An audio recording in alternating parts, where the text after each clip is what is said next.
তো বন্ধুরা সব কেমন আছে? এখন আছি এসআই হসপিটালে, ঠিক আছে। আর এইখান থেকে একটা জায়গা থেকে পেশেন্টটা নিয়ে এসেছিলাম, এই যে দেখতে পাচ্ছি এই জায়গাটা। তো চলো প্রথম থেকে ভিডিওটা শুরু করি। তো এখন আইকিউসিটিতে ছিলাম, আর আইকিউসিটি আসার পরে একটা কল আসে আমার কাছে যে এক জায়গা থেকে একটা পেশেন্টকে নিয়ে রেফার করাতে হবে। তো আমি সেই উদ্দেশ্যে বেরিয়ে গেলাম, আর এখন খারাপ রোডটা পার করছি। তো ফাইনালি গেট বেরিয়ে যাওয়ার পর রোড ভালো থাকবে, এই রোডটা একটু খারাপ আছে, তাই আস্তে আস্তে পার করছি, এখানে সকালের ডিস্টার্ব হবে, তাই বেশি না দেরি করে তাড়াতাড়ি করে বেরিয়ে যাচ্ছি এখান থেকে এখন। তো চলো দেখি মেন গেটে বেরোয় আগে, তারপর তোমাদের দেখাচ্ছি রোডটা টিপ যে কোন জায়গায় যাচ্ছে আর কোথায় কীভাবে পেশেন্টটা রেফার করব।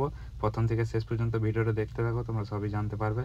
তো এখন আইকিউসিটি দেখতে পাচ্ছ, ফাঁকা একটা রোডের মধ্যে যাচ্ছি, আর আমার পেছনে আসছে নাজিম। তো এটাও দেখাচ্ছি তোমাদের যে নাজিম ও যাবে বিধাননগর এসডিও হসপিটাল। তো আমার পেছনে ও সাইলেন্ট মারছিল, তো আমি বুঝতে পারলাম নাজিম ভাই আছে, দেখতে পাচ্ছ নাজিম যাচ্ছে এখন।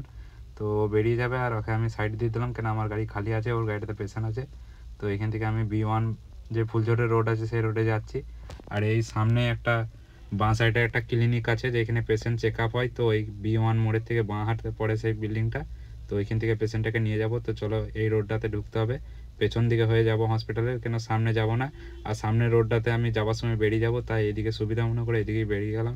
আর ডান দিকে যে বিল্ডিংগুলো দেখতে পাচ্ছ ওইটাই ক্লিনিক আছে। তো এখান থেকে পেশেন্টটাকে নিয়ে যাব এসআই হসপিটাল, আর ওইখান থেকে কিভাবে কোথায় রেফার করছে সেটা তোমাদের দেখিয়ে দেবো। তো চলো কন্টিনিউ থাকো ভিডিওর মধ্যে। তো এখন ডান দিকে এখান থেকে নিচ্ছি, আর এই হসপিটালের পেছনে আমি গাড়িটা সামনে যেয়ে পার্কিং করব। তো পেছন দিক থেকে ঢুকছি হসপিটালে, তো পার্কিংয়ে গাড়িটা দাঁড় করলাম, আর এই হচ্ছে ক্লিনিক। তো এটা একটা ছোটোখাটো হসপিটালই বলতে পারো। তো ফাইনালি এখান থেকে পেশেন্টটাকে নিয়ে যাব SI hospital, Durgapur SI hospital.